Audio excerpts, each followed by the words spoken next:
આપણા ગુજરાતની અંદર છડે ચોક આ બનાસકાંઠાની બોર્ડર પરથી દારૂ આવે.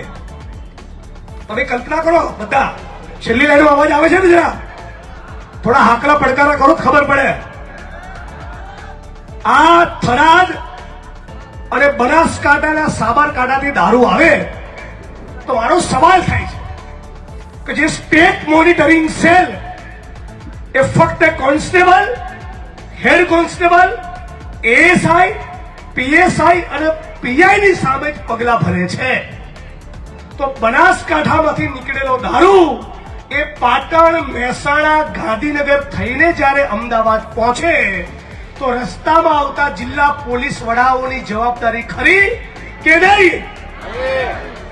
આ તો શું, બનાસકાંઠામાંથી દારૂ નીકળ્યો એટલે એક માણસે રિંગ મારી દે કે કહી દેજો ભાઈ લાઈનની ગાડી છે.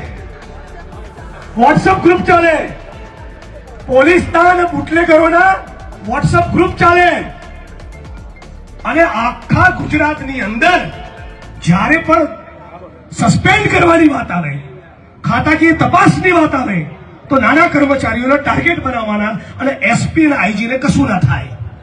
આવા પોલીસના નાના કર્મચારીઓની પડખે પણ અમે છીએ.